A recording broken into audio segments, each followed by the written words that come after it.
अस्सलाम वालेकुम गाइस। आज फर्स्ट ईयर केमिस्ट्री में चैप्टर 3 में पीरियोडिसिटी के अंदर हम एक नई इंट्रोडक्शन देने जा रहे हैं। बेसिकली जब लास्ट लेक्चर में आपको याद होगा कि हमने न्यूलैंड्स लॉ ऑफ ऑक्टेव पढ़ा था। न्यूलैंड्स लॉ ऑफ ऑक्टेव में हर एलिमेंट को उनके इंक्रीजिंग एटॉमिक मासेस की बेस पे अरेंज किया गया था from left to right in horizontal रोज।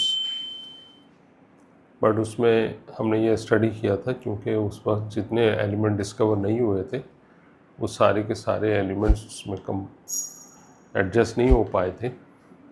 लिहाजा ये ज़रूरी था कि उसके बाद के आने वाले साइंटिस्ट ने अप्रोच की कि जो मज़ीद नए एलिमेंट्स डिस्कवर हो रहे हैं वो भी अकॉर्डिंग टू दिस लॉ या प्रिंसिपल एडजस्ट हो जाए। और दूसरी बट सबसे बड़ी अहम बात ये थी कि न्यूलैंड्स की जो लॉ है, लॉ नहीं है बेसिकली, वो दरअसल एक स्टेटमेंट है, एक ऑब्जर्वेशन है। लॉ का स्टेटमेंट जो है सबसे पहले जो प्रोड्यूस किया वो मेंडलीव पीरियोडिक लॉ है, जिसने तमाम एलिमेंट्स की प्रॉपर्टीज़ की बेस पे एलिमेंट्स को एक ख़ास ऑर्डर में लिखा, जिसे हम आज के दौर में long form of periodic table के नाम से जानते हैं। आई होप आप ये देख सकते हैं कि ये उसका एक डायग्राम की सूरत में मैंने यहाँ पर शो किया। बेसिकली ये लॉ है क्या? ये लॉ समझ लें आप एक्सटेंशन है न्यूलैंड्स लॉ का। वही एक्चुअली बेसिस प्रोवाइड करता है मेंडलीव को। Properties of element are the periodic function of their atomic weight, या पुराने वक्तों में इस वेट कहा जाता था और आजकल बुक्स में इसको लिखा जाता है मासेस। तो जैसा कि आप जानते हैं कि जो एलिमेंट की प्रॉपर्टीज़ होती हैं वो प्रॉपर्टीज़ दो तरह की होती हैं। प्रॉपर्टीज़ या तो केमिकल हो सकती हैं या फिज़िकल हो सकती हैं। और उस वक्त के साइंटिस्ट की कोशिश ये थी कि एलिमेंट को इस तरह से अरेंज किया जाए, या उनका जो भी अरेंजमेंट हो उसकी स्टडी की जाए, तो जो एक ऑर्डर में एक ग्रुप में एलिमेंट आए उनकी प्रॉपर्टीज़ तकरीबन सिमिलर हो, ताकि वो उन एलिमेंट के एटॉमिक मासेस और उनकी प्रॉपर्टीज़ के दरमियान कोई रिलेशनशिप डिस्कवर कर सके। तो बेसिकली मेंडलीव भी डिस्कवर नहीं कर सके, बट ये इनकी जो कोशिश थी इसकी वजह से एक ऐसी डेवलपमेंट हुई कि बाद में आने वाले साइंटिस्ट के लिए आसान हो गया कि वो अपने काम को या इनके काम को आगे कंटिन्यू रख सकें। बेसिकली जैसा कि मैंने बताया कि प्रॉपर्टीज़ केमिकल भी हो सकती हैं, फिज़िकल भी हो सकती हैं। जैसे फॉर एग्ज़ाम्पल साइज़ है, या इलेक्ट्रोनेगेटिविटी है, या इलेक्ट्रॉन अफिनिटी है, ये प्रॉपर्टीज़ जो है फिज़िकल प्रॉपर्टीज़ है। केमिकल प्रॉपर्टीज़ उनका बिहेवियर है कि जब वो किसी सब्सटेंस के साथ रिएक्ट करते हैं तो बेसिकली वो क्या चीज़ फॉर्म करते हैं। जैसे मिसाल के तौर पर जो फर्स्ट ग्रुप में एलिमेंट है वो अल्कली मेटल्स कहलाते हैं। ये सारे के सारे एलिमेंट्स जो हैं ये अल्कली की फॉर्मेशन करते हैं, तो ये एक इसकी केमिकल प्रॉपर्टीज़ होती है। तो एलिमेंट की जो प्रॉपर्टीज़ होती है, चाहे वो केमिकल हो या फिज़िकल हो, आगे लिखा है पीरियोडिक फंक्शन होते हैं। पीरियोडिक का मतलब है रिपीटेशन, यानी कि जो अपने आप को रिपीट करे। फंक्शन का मतलब होता है डिपेंड करना, किसी चीज़ पर डिपेंड करना। किस पर डिपेंड करती हैं? एक तो रिपीट हो रही होती हैं और डिपेंड करती हैं किस पर? उनके एटॉमिक मासेस पर।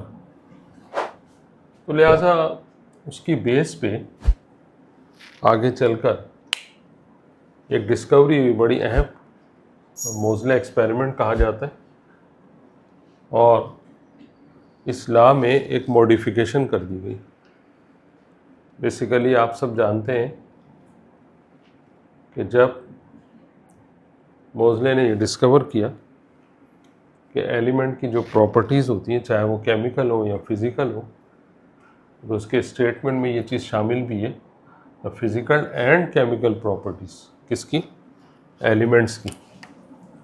ये कैसी होती हैं, आर द पीरियाडिक फंक्शन, ये भी रिपीट होती हैं और ये भी डिपेंड करती हैं किस पर, ऑफ देयर एटॉमिक नंबर्स। तो यहाँ एक नई टर्म आ गई इस मोज़ले एक्सपेरिमेंट की वजह से। मॉडर्न पीरियोडिक टेबल में आप देखें कि मैंडली पीरियोडिक टेबल में एटॉमिक वेट या मासेस को रिप्लेस कर दिया गया है एटॉमिक नंबर से। और सब जानते हैं ये एक फंडामेंटल प्रॉपर्टी है किसी एलिमेंट की, एक एलिमेंट दूसरे एलिमेंट से अपने एटॉमिक नंबर की बेस पे मुख्तलिफ होता है।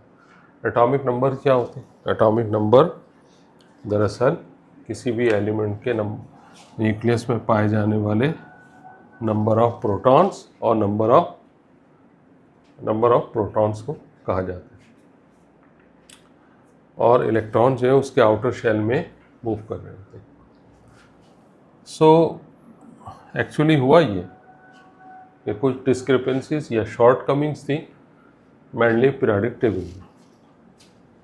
उसका पीरियोडिक लॉ जो है वो कुछ डिफेक्ट्स रखता था। उस डिफेक्ट की वजह से आज जो हम पीरियोडिक टेबल देख रहे हैं वो पीरियोडिक टेबल उस वक्त कंप्लीट नहीं थी, यानी उसके अंदर कुछ एम्प्टी स्पेसेस पाई जाती थी। कुछ एलिमेंट ऐसे थे जो अपनी प्रॉपर लोकेशन पर नहीं थे। प्रॉपर लोकेशन से क्या मुराद है? प्रॉपर लोकेशन से मुराद मेरी ये है कि जब हम मैंडली पीरियोडिक लॉ में एलिमेंट को अरेंज करते हैं तो हम उनको अरेंज करते हैं इन इंक्रीजिंग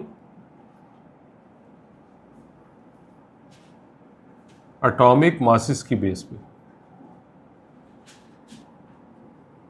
तो हुआ ये कि कुछ ऐसे पेयर नज़र आए जिनका एटॉमिक मास जो है वो लेस था बाद में आने वालों से। आप ऐसे समझ लें जैसे कि अगर मैं कहूँ कि 128 बाद में आना चाहिए था, वो पहले आ रहा था, और 127 बाद में आया। प्रॉब्लम क्या थी?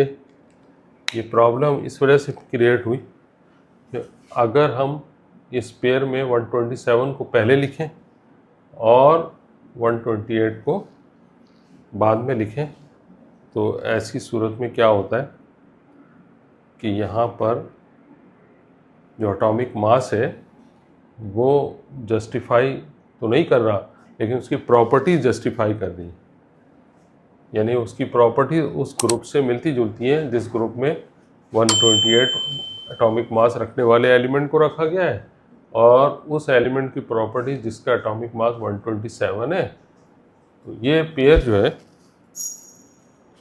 इस तरह के कई और पेयर भी मौजूद थे जो पीरियोडिक टेबल में अपनी पोजीशन को जस्टिफाई नहीं कर रहे थे, यानी वो इनकरेक्ट पोजीशन पे थे।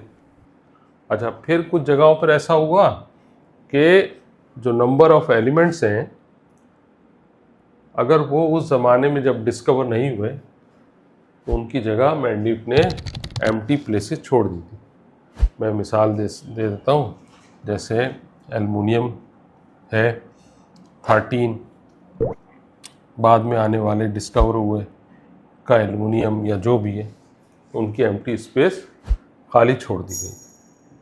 तो वो बाद में जब डिस्कवर हुए तो उनकी प्रॉपर्टीज़ इस ग्रुप को और इस पीरियड को जस्टिफाई करती थी, तो उनको इस ग्रुप और पीरियड में जो है रख दिया गया। तो ऐसे बहुत सारे एलिमेंट्स थे जो अनडिस्कवर थे जिनकी पोजीशन एम्प्टी रखी गई थी। सो जब मैंडली पीरियोडिक टेबल में एटॉमिक मासेस को एटॉमिक नंबर से चेंज किया गया या रिप्लेस कर दिया गया, मॉडिफाई कर दिया गया इस लॉ को, तो ये देखा गया कि ना सिर्फ उनकी प्रॉपर्टीज़ मैच करने लगी उस ग्रुप से, बल्कि ये जो एनामोलस पेयर थे ये भी करेक्ट हो गए। पता ये चला जैसे ये आयोडीन का एटॉमिक मास है, ये टेलुरियम का है, तो इसका जो एटॉमिक नंबर है वो अपनी जगह पर सही मौजूद है। इसका एटॉमिक नंबर जो जिसका मास 128 है बेसिकली आयोडीन से एक लेस है। तो जब एटॉमिक नंबर की बेस पे हमने अरेंजमेंट की तो ये अरेंजमेंट जो है वो इस तरह से की कि यहाँ आप देख सकते हैं कि पहले लेफ़्ट टू राइट अरेंजमेंट भी नज़र आ रही है और टॉप टू बॉटम भी नज़र आ रही है। जो लेफ़्ट टू राइट अरेंजमेंट है ये अरेंजमेंट कहलाती है पीरियड, और जो टॉप टू बॉटम अरेंजमेंट है ये कहलाती है ग्रुप।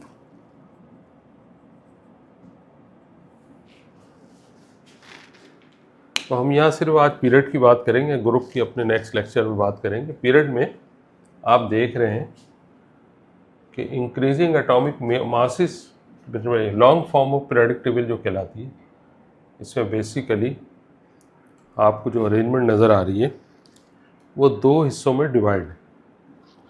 एक वो पोर्शन है जो सेंटर में आपको नज़र आ रहा है, इन्हें हम बाद में डिस्कस करेंगे, इन्हें ट्रांजिशन मेटल कहा जाता है।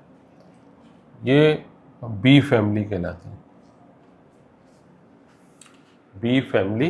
तो जो आज का मॉडर्न पीरियोडिक टेबल है जिसे long form of periodic table भी कहते हैं, इसमें जो सेंटर में है और जो लेफ़्ट पे दो आपको कॉलम नज़र आ रहे हैं और राइट पे जो ये 6 कॉलम नज़र आ रहे हैं, ये ए फैमिली कहलाती है ना। बहरहाल चाहे फिर पूरे पीरियोडिक टेबल को आप ए फैमिली या बी फैमिली में डिवाइड कर दें, बेसिकली इसके अंदर 8 वर्टिकल कॉलम्स होंगे, यानी 8 ग्रुप्स होंगे, 8 ग्रुप्स होंगे और 7 पीरियड्स होंगे। यानी कि ये जो हॉरिजॉन्टल रोज हैं फ्रॉम लेफ़्ट टू राइट, अगर आप काउंट भी कर सकते हैं 1 2 3 4 5 6 7, तो ये 7 रोज हो गई। और अगर आप वर्टिकली काउंट करें 1 2 3 4 5 6 7 8 ग्रुप्स हो गए।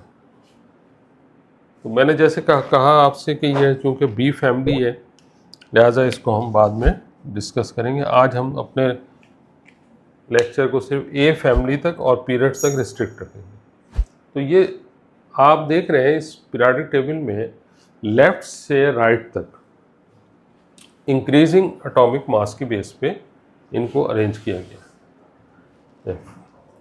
तो जो नंबर 1 से हम स्टार्ट लेते हैं 1 2, इसको फर्स्ट पीरियड कहा गया और इस फर्स्ट पीरियड में सिर्फ 2 एलिमेंट्स जिनके मासेस जो है 1 से लेकर 2 तक है, यानी हाइड्रोजन जो है पहले नंबर पे जो मौजूद है इसका एटॉमिक मास 1 है और हीलियम जो लास्ट में मौजूद है इसका एटॉमिक मास 2 है, एटॉमिक नंबर 2 है। तो जैसे ये एटॉमिक नंबर 2 पे कंप्लीट हो गया पीरियड, तो सेकंड पीरियड स्टार्ट हो गया और सेकंड पीरियड का एटॉमिक नंबर जो है वो 3 से लेकर 10 तक है। तो आप सोचेंगे कि भाई 2 के बाद 3 क्यों नहीं आया या 3 के बाद 4 क्यों नहीं आया। तो बेसिकली जो एटॉमिक नंबर 3 का एलिमेंट है उसका नाम है लिथियम, उसका सिंबल है Li। ये अल्कली मेटल कहलाता है और हीलियम जो है ये इसकी इलेक्ट्रॉनिक कॉन्फिगरेशन जिसका हम जिक्र करेंगे अभी मुकम्मल हो जाती है, कंप्लीट हो जाती है इसके आउटर मोस्ट शेल में। तो ये जो लास्ट ग्रुप है इसमें जितने भी एलिमेंट्स हैं सबके लास्ट शेल जो है वो कंप्लीट होते जा रहे हैं। तो लिहाजा जो किसी ऑर्बिटल की इस फिलिंग है वो हमेशा ग्रुप 1 से स्टार्ट होती है और ग्रुप 8 पर जो है वो कंप्लीट होती है। इसीलिए ये एक एक्सेप्शनल केस है कि पहला जो पीरियड है वो इसलिए 2 ग्रुप पे हो गया कि आप जानते हैं कि जो हम कॉन्फ़िगरेशन पढ़ रहे थे तो उसमें जो पहले शेल में s ऑर्बिटल है, ये 2 इलेक्ट्रॉन पर मुकम्मल हो जाता है, ये कंप्लीट हो जाता है। तो 2 इलेक्ट्रॉनों की फिलिंग से जब ये कंप्लीट हो जाता है तो इसका एटॉमिक नंबर 2 हो गया। तो ये मुनासिब नहीं था कि 1 के बाद 2 को यहाँ लिखा जाता। यहाँ लिखने से इसकी प्रॉपर्टीज़ सेकंड ग्रुप के एलिमेंट की प्रॉपर्टीज़ से अनमैच हो रही थी, चेंज हो रही थी। इसीलिए इसको यहाँ से रिमूव करके इसको एक नई पोजीशन पे लिख दिया गया। ये एक एक्सेप्शनल केस कहलाता है। नाउ इसी तरह पे 3, 4 एंड 5, 6 so on ये अब तक चलता रहा और यूँ ये 10 पे जाके मुकम्मल हो गया। वजह उसकी यही है कि 10 के ऊपर सेकंड पीरियड जो है, सेकंड शेल जो है वो कंप्लीट हो जाता है। वो आपको याद होगा 1s2, 2s2, 2p6, ये कॉन्फ़िगरेशन जो है वो सेकंड शेल की कॉन्फ़िगरेशन कहलाती है।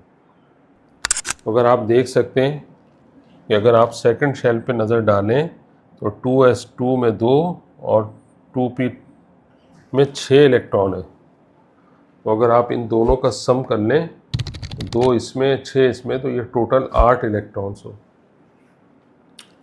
सो बेसिकली जितने भी ऐसे एलिमेंट्स हैं जिनके आउटर मोस्ट शेल में 8 इलेक्ट्रॉन्स हैं, उन तमाम को फिर 8 ग्रुप में रखा गया। इसके कई नाम हैं। इसको ज़ीरो ग्रुप भी कह दिया जाता है, ज़ीरो ग्रुप भी कह दिया जाता है। इसको 8A ग्रुप भी कह दिया जाता है। 8A कहने की वजह यह है कि इसके आउटर मोस्ट शेल में 8 इलेक्ट्रॉन्स। ज़ीरो ग्रुप इसलिए कह दिया जाता है कि इसका आउटर मोस्ट शेल कंप्लीट है। अब इसकी वैलेंसी जिस शेल का आउटर मोस्ट शेल कंप्लीट हो, जिस आइटम का,